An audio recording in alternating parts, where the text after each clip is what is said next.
안녕하세요. 미니멀 재테크 호우양입니다. 다들 풍성한 한가위 보내고 계신가요? 저는 명절 관련 컨텐츠 뭘 해볼까 고민을 하다가 예전부터 경조사비 관리하는 방법에 대한 질문들을 많이 받았었거든요. 그래서 들쭉날쭉한 경조사비 관리하는 방법에 대해서 이야기해보려고 합니다.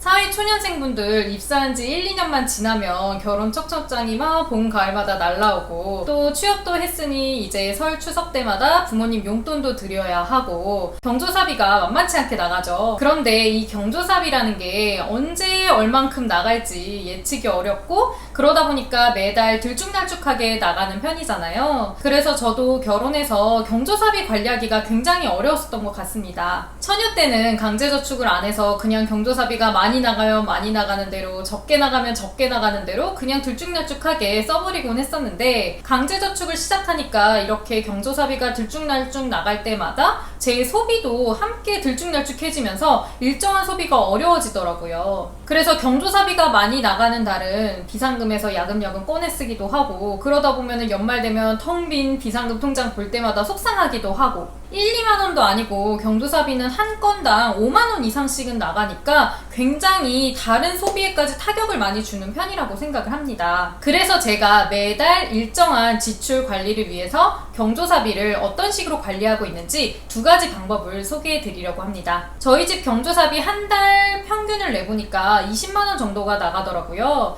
이 경조사비에는 저희 부모님 생신, 용돈, 그리고 지인들 선물, 그리고 경조사비 등등 모든 게 다 포함되어 있습니다. 한 달 평균 20만 원이니까 20만 원보다 적게 나갈 때도 있고 그리고 설 명절 때 같은 경우 20만 원의 2배 이상이 나가기도 합니다. 이렇게 들쭉날쭉한 경조사비를 저는 한 달 20만 원 고정비로 관리를 하고 있습니다. 작년까지는 제가 어떻게 관리를 했냐면요. 경조사비를 고정비로 20만 원 잡아놓고 이 20만 원 중에서 만약에 덜 썼다라고 하면 그 남은 금액을 카카오 자유적금에 넣어두었고요. 그리고 만약에 20만 원보다 오버된 달이 있으면 카카오 자유적금에서 꺼내서 썼습니다. 보통 적금 같은 경우 이렇게 적금에서 돈을 꺼내 쓰는 게 불가능한 경우가 대부분입니다. 그런데 카카오 적금 같은 경우 적금 가입 기간 중 최대 2회 긴급 출금 서비스를 제공하고 있습니다. 그래서 만약에 한 달 경조사비가 30만 원이 나왔다라고 하면 20만 원은 그 달 예산으로 사용을 하고 나머지 20만 원은 가입해 두었던 카카오 적금에서 긴급 출금 서비스로 10만 원을 꺼내서 사용을 하는 겁니다. 이때 이자는 중도 해지 시 이자가 제공되고 있어요. 만약에 한 달에 경조사비가 5만 원만 나갔다라고 하는 경우는 남은 예산 15만 원을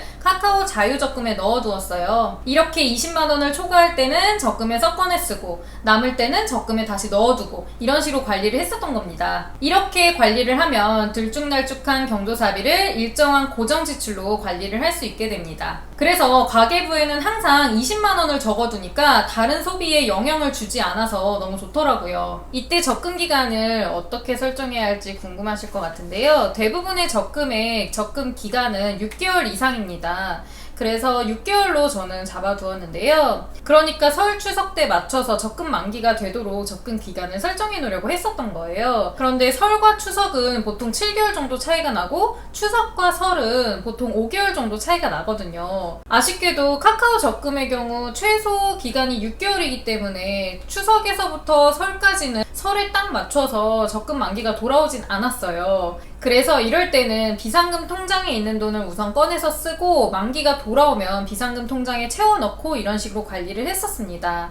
그리고 적금 금액을 처음에 어떻게 설정해야 될지도 궁금하실 것 같은데요. 저는 카카오 적금에서 최소 적금 가입 금액인 1,000원으로 우선은 가입을 해두고 제 마음대로 추가 납입을 했었던 겁니다. 이런 점에서도 약간 적금으로 관리하기에는 한계가 있었던 것 같아요. 이 첫 번째 방법도 들쭉날쭉한 경조사비를 고정비로 관리할 수가 있으니까 정말 좋았어요. 그런데 아무래도 긴급 출금 서비스가 단 2번밖에 안 되다 보니까 긴급할 때 3번 이상일 수도 있잖아요. 그리고 요번 달에는 5만 원만 경조사비가 나갈 수도 있는데 한 건이 경조사가 더 생겨서 5만 원을 또 꺼내야 되는 일이 생기거든요. 그러면 한 달에 긴급 출금 서비스를 2번 다 써버리게 되니까 약간 좀 불편함이 있더라고요. 긴급 출금 서비스를 다 썼을 때는 결국에는 해지를 해야 되니까 이자료도 약간 손해보는 느낌이 들었고요. 그래서 제가 올해는 첫 번째 방법을 사용하지 않고 그냥 비상금 통장 하나로 관리를 해야 되겠다라고 생각을 해서 그냥 남은 경조사비는 비상금 통장에 넣어놓고 그리고 필요할 때는 비상금 통장에서 꺼내 쓰고 이렇게 관리를 했는데요. 확실히 돈이 묶여있지 않으니까 관리가 안 되는 느낌이 들더라고요.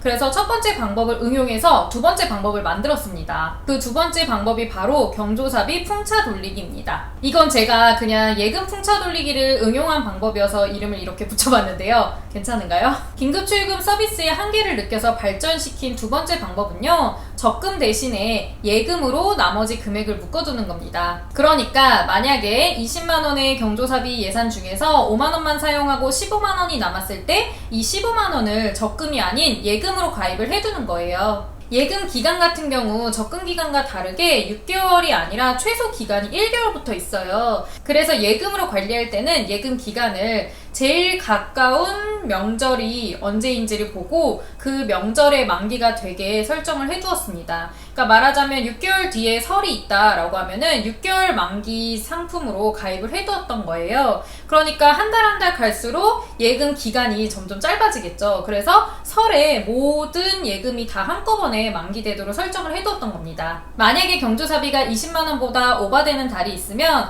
가입해둔 예금 중에서 필요한 만큼만 해지해서 사용하면 됩니다. 이자를 최대한 덜 손해보시려면 가장 최근에 가입한 예금을 해지하시거나 아니면 그 예금에서 긴급출금 서비스를 통해서 인출하시면 됩니다. 두 번째 방법이 좋은 이유는 여러 개의 예금 중에서 내가 필요한 만큼만 해지하거나 인출해서 사용하면 되니까 확실히 이자 부분에서 소소하게라도 이득이 되는 것 같더라고요. 첫 번째 방법처럼 긴급출금 서비스를 모두 다 사용했을 때 한 번에 해지할 필요가 없으니까요. 그리고 첫 번째 방법으로 관리를 했을 때는 설 추석 때 적금 만기가 돼서 설 추석에 나가는 경조사비가 나가고 나서 남은 금액이 있으면 그 금액을 그냥 모두 다 생활비로 써버리곤 했습니다. 어차피 한 달에 20만원씩 고정비로 이미 잡아놨으니까 써도 된다는 느낌이 들어가지고 그냥 생활비랑 섞여서 써버리곤 했었던 것 같아요. 그런데 예금으로 쪼개서 관리를 하니까 설 추석이 돌아와도 만기된 것 중에서 필요한 것만 꺼내서 쓰고 나머지는 연장을 하면 만기 연장이 가능하거든요. 그래서 만기 연장을 하면 그냥 그대로 그 아이는 예금으로 묶어져 있으니까 확실히 소비 통제가 되는 거죠.